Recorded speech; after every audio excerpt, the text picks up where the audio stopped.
श्री ज्ञानेश्वरी अध्याय 3 कर्मयोग ओव्या 26 ते 50. श्री गणेशाय नमः. करी आपुलिया सवेशा कान मागवासी परेशा देवा सुकाळू हा मानसा पाहला असे. मग जे हवे ते तुझ्याकडे मागून घेऊन आम्ही आमची इच्छा पूर्ण करून घेण्याची हीच सुवेळ नाही का? देखे सकळार्तींचे जियाले आजी पुण्य यशासी आले हे मनोरथ जहाले विजयी माझे.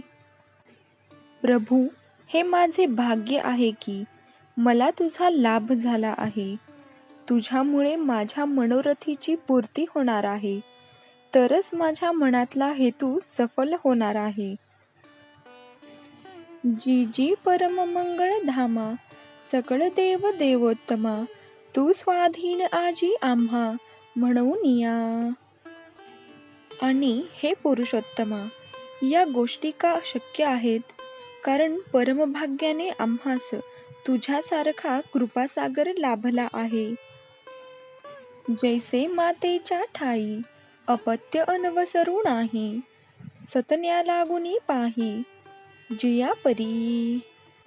ज्याप्रमाणे लहान बालकाला मातेने स्तनपान करण्यासाठी काळवेळेचे बंधन नसते, तैसे देवा तुमते पुसी जतसे आवडे ते आपुलेनी आरते कृपानिधी.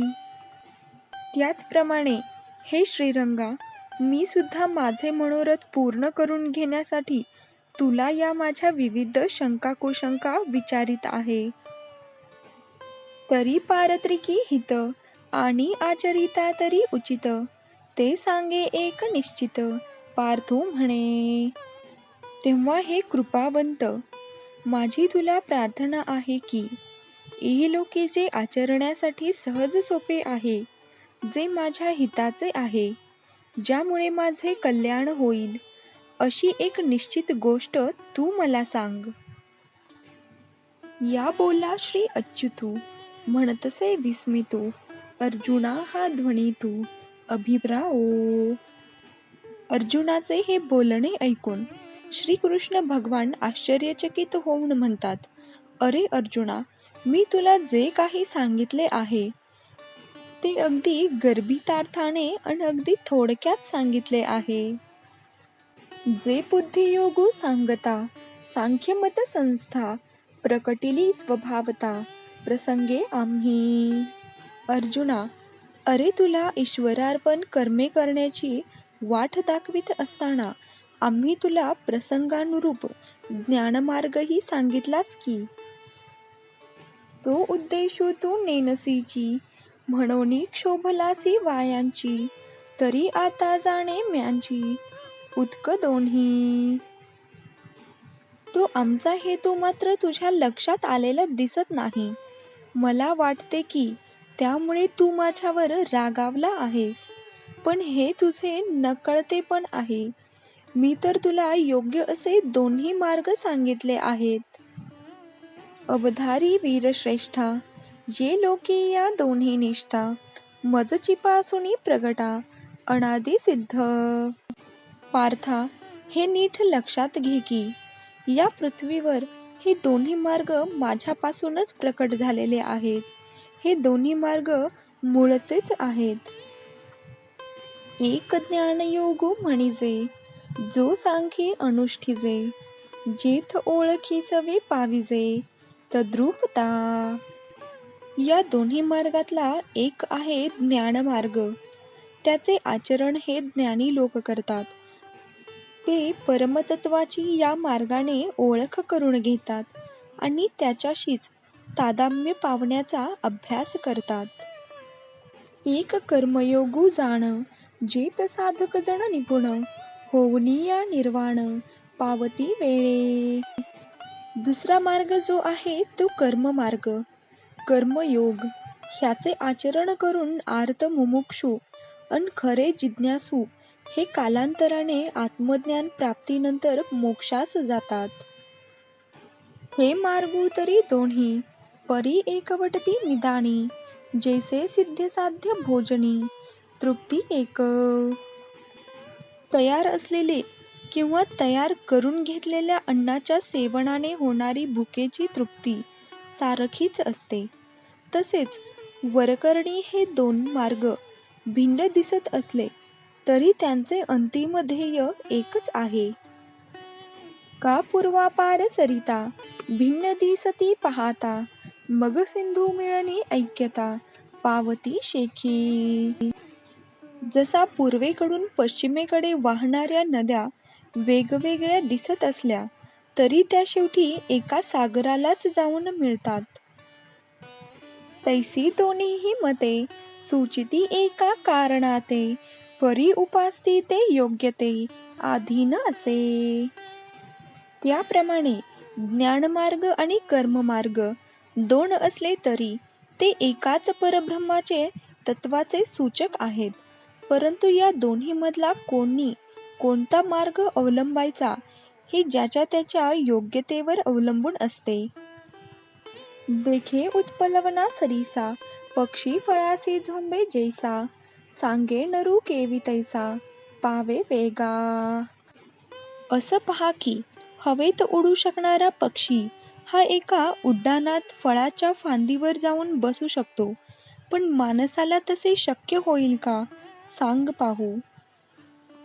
तो हळूहळू ढाळे ढळे कतुलेनी एके वेळे, तया मार्गाचे बळे निश्चित ठाकी.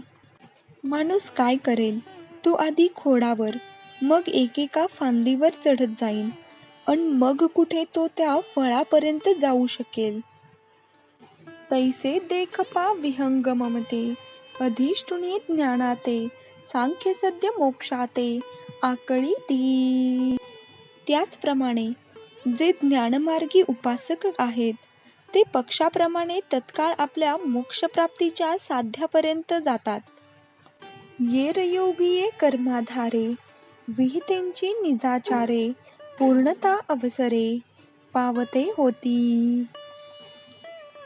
तर जे इतर उपासक म्हणजेच कर्ममार्गाचे आचरक असतात ते त्यांच्या त्यांच्या वर्णाश्रम धर्माप्रमाणे सन्मार्गाचे आचरण करीत हळूहळू ज्ञानोत्तर काळी त्या मोक्षात जाऊन पोहोचतातच.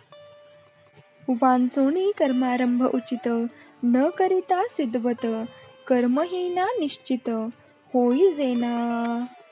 दुसरी गोष्ट अशी की योग्य कर्माची सुरुवात केल्याशिवाय कर्महीन पुरुषाला एखाद्या सिद्ध्याप्रमाणे निश्चयाने ज्ञाननिष्ठ होता येत नाही. की प्राप्त कर्म सांडिजे ये तुलेनी नैष्कर्म्य होईजे, हे अर्जुना वाया बोलिजे मूर्खपणे. अर्जुना, ज्याला जी कर्मे करायची ती त्याने करायलाच हवी, ती त्यागून मी कृतार्थ होईन असे म्हणणे केवळ वेडेपणाचे आहे. सांगे पैलती राजावे ऐसे व्यसन का जेथ पावे, ते थणावे ते त्यजावे घडे केवी. समजा जर एखाद्यास दुथडी नदी पार करून जायचे असेल तर तो नावेच्या माध्यमाशिवाय कसे जाऊ शकेल. ना तरी तृप्ती इच्छिजे तरी कैसेनी पाकुण कीजे, की सिद्धही न सेविजे केवी सांगे. किंवा स्वयंपाक न करता किंवा तयार शिजवलेल्या पुढ्यातले अन्न न खाता भूक भागणार आहे का. जव निरार्थता नाही तव व्यापारू असे पाही, मग संतुष्टीच्या ठाई कुंठे सहजे. जोवर मनात निरीच्छता निर्माण होत नाही तोवर प्रयत्न, साधना, कर्म, कृती, आचार या साऱ्या खटपटी कराव्याच लागतात. एकदा का ती निरीच्छता प्राप्त झाली म्हणजे आपोआपच हा खटाटोप थांबतो. म्हणोनी ऐके पार्था जया नैष्कर्म्यपदी आसा, तया उचित कर्म सर्वथा त्याज्य नोहे. म्हणून अर्जुना, तू ही गोष्ट नीट ध्यानात घे की ज्याला परमात्म्याची प्राप्ती करून घ्यायची आहे, तशी मनात प्रबळ इच्छा आहे, त्याला विहित कर्मेही करावीच लागतात.